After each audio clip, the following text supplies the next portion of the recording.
नमस्कार दर्शकों, स्वागत है आपका हमारे YouTube चैनल नेक्स्ट 9 स्पिरिचुअल में और मैं हूं आपके साथ रजत। दोस्तों, आज की हमारी इस रिपोर्ट में हम आपको बताएंगे कि हथेली में कुछ खास निशान क्या बताते हैं। क्या ये खास निशान सबकी हथेली में होते हैं? क्या ये कुछ ऐसे निशान होते हैं जिनकी वजह से व्यक्ति समाज में प्रतिष्ठा को पाता है, समाज में अपनी एक अलग पहचान बनाता है। इन तमाम विषयों पर आज हम हमारी इस रिपोर्ट में चर्चा करेंगे। दोस्तों, चर्चा करने से पहले हम आपसे एक निवेदन करना चाहते हैं। दोस्तों, अगर आप हमारे चैनल के लिए नए हैं तो कृपया करके आप हमारे चैनल को सब्सक्राइब कर लीजिए और बेल आइकन ज़रूर दबा दीजिए, जिससे कि आपको हमारी सभी न्यू वीडियोस का अपडेट मिलता रहे। तो चलिए दोस्तों, शुरुआत करते हैं हमारी आज की इस रिपोर्ट की। दोस्तों, हस्तरेखा जो है, समुद्र शास्त्र में बताया गया है कि इंसान की जो हथेली और इंसान की जितनी भी रेखाएं होती हैं, ये कुछ ना कुछ अवश्य दर्शाती हैं। ये जो रेखाएं इंसान के हाथ में होती हैं, ये इंसान के फ्यूचर और प्रेजेंट को लेकर बहुत कुछ बतलाती हैं। दोस्तों, आपने कई बार देखा होगा, कई लोग तो बहुत अमीर बन जाते हैं और कई लोग इतने गरीब होते हैं कि जिनको एक वक्त का खाना तक नहीं नसीब होता। तो दोस्तों, इन अमीर और गरीबी में डिफरेंस क्या है? क्या वास्तव में ये अपना भाग्य अपने साथ लेकर आते हैं? तो सबसे पहले मैं आपको बता दूं कि भाग्य सब अपना अपने साथ लेकर आते हैं, लेकिन जो अच्छा कर्म करता है और कर्मों के अनुसार ही इंसान का भाग्य बनता है। तो दोस्तों, अगर आपके कर्म सही हैं और अगर आप मेहनत करते हैं तो अवश्य एक न एक दिन आपका भी भाग्य चमकेगा, आपके भी अच्छे दिन आएंगे। लोग कहते नहीं है कि अभी बुरा वक्त चल रहा है, आगे अच्छा दिन भी आएगा, क्योंकि ये एक उनकी पॉजिटिव होप होती है। मान लीजिए किसी के साथ कोई बुरी घटना लगातार बार बार हो रही है, तो ऐसे मनुष्य कोई लोग तो आशा छोड़कर निराशा धारण कर लेते हैं, तो कई लोग इस आशा में रहते हैं कि ये अभी बुरा वक्त है और बीत जाएगा, इसके बाद अच्छा वक्त ज़रूर एक ना एक दिन उनके दरवाजे पर दस्तक देगा। तो दोस्तों, इन तमाम चीज़ों के बारे में आज हम आपको बताएंगे कि हाथ की कौन से निशान, कौन से पर्वत और कौन से चीज़ें जो हैं वो आपके हाथ में बताती हैं कि आप अपने जीवन में प्रतिष्ठावान, धनवान और समाज में अपनी पहचान बनाने वाले व्यक्तित्व होंगे। दोस्तों, तो आइए शुरुआत करते हैं। सबसे पहले तो हम जान लेते हैं कि हमारे हाथ में कौन कौन से पर्वत प्रेजेंट हैं, कौन कौन से पर्वत उपस्थित हैं। तो सबसे पहले हम शुरुआत करते हैं बुध पर्वत। उसके बाद ये जो बुध पर्वत होता है, ये छोटी वाली उंगली जो है ये बुध पर्वत है, और यहाँ जो बीच में है वो मंगल पर्वत है, ये शुक्र है, ये शनि है, ये वाला जो अंगूठे के नीचे वाला होता है ये शुक्र पर्वत कहलाता है। ये जो होता है ये पर्वत, और इसके इधर वाला जो अंगूठे के अपोजिट में होता है यहाँ पर जो होता है इसको बोलते हैं चंद्र पर्वत। चंद्र पर्वत ये, फिर ये होता है शुक्र पर्वत, शनि पर्वत, सूर्य पर्वत, गुरु पर्वत, और ये होता है बुध पर्वत। जो अनामिका उंगली होती है, जो सबसे छोटी वाली उंगली होती है, वो होती है बुध पर्वत, ये होती है गुरु, और ये रवि मतलब सूर्य पर्वत, और ये होता है शनि पर्वत। ठीक है। तो दोस्तों, ये जो होते हैं, और ये अंगूठे के नीचे वाला जो भी होता है ये शुक्र पर्वत होता है, और हथेली के इधर ये जो एरिया होता है ये होता है मंगल पर्वत, और ये होता है चंद्र पर्वत। तो दोस्तों, ये तो हुए हमारे हाथों के पर्वत।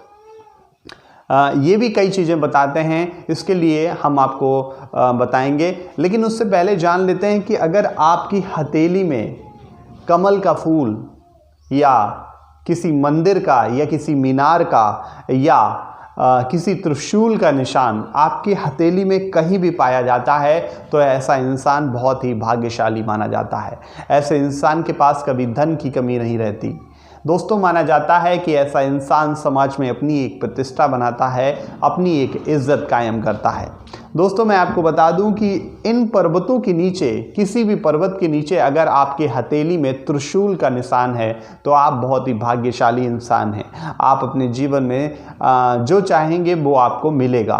और दोस्तों हम आपको एक बात और बता देते हैं कि जिनकी हथेली में कई बार आपने देखा होगा M और X के निशान जो होते हैं वो बहुत ही कम लोगों की हथेली में दिखाई देते हैं। लाखों में से एक की हथेली में त्रिशूल, M का निशान और कमल का फूल मिलता है। ऐसे लोग बहुत ही भाग्यशाली होते हैं। डोनाल्ड ट्रंप और अब्राहम लिंकन के हाथ में X के निशान थे। ऐसा इंसान जो होता है वो समाज में मान प्रतिष्ठा हासिल करता है और उनके मरने के बाद भी लोग उनको याद करते हैं। तो दोस्तों अगर आपकी हथेली में भी X का निशान है, मतलब आपकी हथेली में कहीं बिल्कुल साफ X दिख रहा है या साफ M बन रहा है, तो ऐसी हथेली, ऐसा हाथ बहुत ही भाग्यशाली माना जाता है। आपके दोनों हाथों में कहीं भी अगर X का निशान है तो आप वास्तव में बहुत ही भाग्यशाली इंसान हैं, आप बहुत ही अमीर इंसान बनेंगे। लेकिन हाँ, ये भाग्य आपका तभी साथ देगा जब आपके कर्म अच्छे होंगे। तो सबसे पहले आपको भाग्य पर डिपेंड ना होकर आपको कर्म करने हैं। श्रीमद् भागवत गीता में कहा गया है कि जो अच्छे कर्म करता है, कर्म के अनुसार ही इंसान को फल मिलता है। यानी कि आप कर्म करो, फल की इच्छा मत करो, क्योंकि कर्म अगर आपके अच्छे होंगे तो ऑटोमेटिक आपका जो रिजल्ट आएगा वो भी अच्छा होगा। मान लीजिए कि अगर आप एक विद्यार्थी हैं और अगर आप मेहनत नहीं करते और अगर आप अपने भाग्य के भरोसे बैठे रहते हैं कि आपके भाग में तो राजयोग लिखा है, तो आप निश्चित तौर पर फेल हो जाएंगे, क्योंकि आपने कर्म नहीं किया, आपने पढ़ाई नहीं की, तो वास्तव में आप फेल हो जाएंगे। और कोई इंसान किसी के हाथ में धनवान बनना लिखा है तो वो अपने हाथ पे हाथ रखे घर पर ही बैठा रहे ये सोच में कि वो एक ना एक दिन अमीर बनेगा, वो राजा बनेगा, क्योंकि उसके हाथ में राजयोग है। दोस्तों ये राजयोग भी खत्म हो जाएगा अगर आप मेहनत नहीं करेंगे, अगर आप अपनी किस्मत को चमकाएंगे नहीं। और हाँ, अगर आपके हाथ में नहीं है तो आप निराश मत होइए, क्योंकि हो सकता है कि आपकी मेहनत और आपकी लगन इस चीज़ को आपके हाथ में बना दे। लेकिन जिनके हाथ में होता है वो थोड़ी सी मेहनत में भी सफलता हासिल कर जाते हैं, क्योंकि ये भाग्य और नसीब का खेल होता है।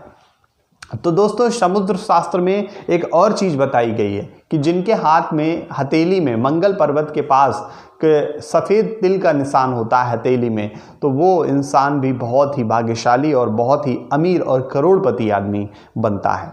दोस्तों मंगल पर्वत के पास अगर त्रिशूल का निशान पाया जाता है तो ऐसा इंसान भी बहुत ही भाग्यशाली माना जाता है। ऐसा इंसान, अगर आपके कहीं चक्र, शंख या त्रिशूल या M या X का निशान आपके हथेली में कहीं भी पाया जाता है तो समझ लीजिए कि आप बहुत ही भाग्यशाली इंसान हैं। आप अपने आने वाले जीवन में जो चाहेंगे वो आपको मिलेगा, बशर्ते आप मेहनत कीजिए।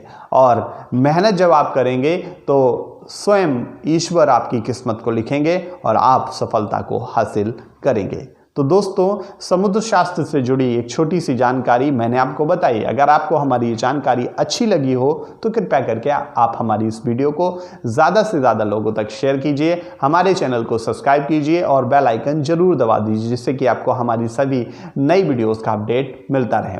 और दोस्तों अगर कोई अपनी बात हम तक पहुँचाना चाहते हैं तो वो आप हमें कमेंट बॉक्स में लिखकर ज़रूर बताएँ। हम अगली वीडियो में यही प्रयास करेंगे कि हम आपकी बात का जवाब बिल्कुल सटीक और जो आप चाहते हैं वो दें। तो दोस्तों मुलाकात होगी आपसे अगले कार्यक्रम में। तब तक के लिए मैं रजत आपसे विदा लेता हूं। नमस्कार।